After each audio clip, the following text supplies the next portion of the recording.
I wanted to take a moment to share some good news.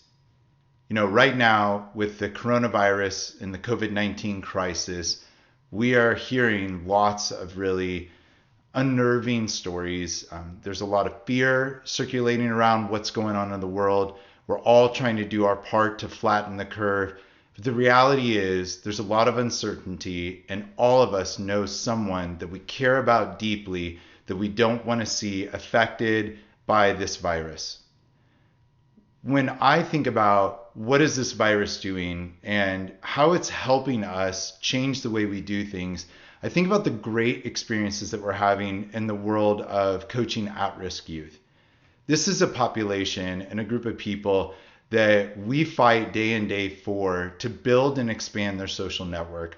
In a time when social distancing can really mean social isolation for those that are most vulnerable in our populations, this has also become an opportunity for us to reach out and really take the time to be intentional and digging deeper into those relationships that we have with others. And that's exactly what we're having the opportunity to do right now at LifeStrengths.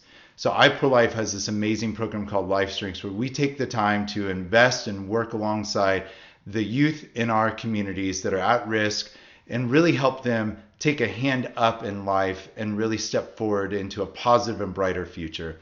Over the last couple of weeks, we've had the opportunity to coach over 100 youth in the midst of this crisis. Can you imagine that? When so many other organizations are having to figure out how they're going to operate day to day, we've had the honor, the privilege to continue to work and to serve this population. This is a group that really is at extreme risk right now of social isolation and the mental health challenges that come from that.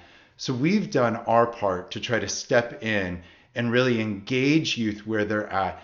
And the exciting part is that we're seeing such a huge impact take place in the midst of this crisis. That being said, there are some serious concerns out there. Many of our youth are expressing the side effects of social isolation, especially when it's experienced with someone that doesn't have a positive family environment to be around in this time. One of those side effects is going to be deteriorating mental health, which we know many people in America and throughout the world are facing right now. But when you're an at-risk youth, you have an experience of that on a greater level. On top of that, we're hearing over and over again of how lonely our youth are. This is a time that is just really challenging and difficult to pretty much be on your own. If you think about it, you may be right now social isolating, social distancing with your family, with a roommate, some close friends. But if you're on your own, that's really what you're having to experience right now. And we want to just share right now how important it is. If you know someone, if you know an at-risk youth or a youth in general that is on their own right now, to take a time to reach out to them, to let them know you care, to let them know you're thinking about them.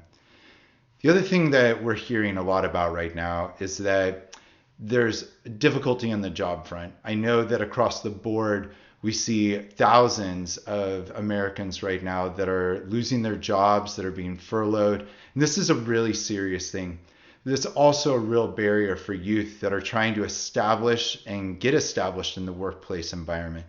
Someone that is really just trying to get on their feet and get back out there, this is going to be a difficult time. And we're hearing many of our youth that have had challenges with keeping jobs during this time or finding jobs.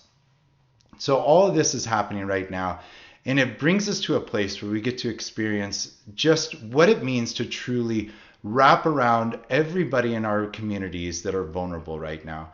If you have the opportunity to go to ipourlife.org/COVID-19, that's COVID-19 without the dash in there, you can learn more about what we are doing as an organization to interact with at-risk youth during this crisis and ways that you can help as well. I want to encourage you to think about someone right now this week that you can reach out to that maybe could use that word of encouragement. And don't think just because you can't physically get together that a phone call, a FaceTime, or maybe a house party would actually not have such a huge impact on their lives. We look forward to having a gathering together in person when we're able to more safely collect. Until then, we want to encourage you to don't be a stranger and give us a call, look us up on Facebook, and say hello.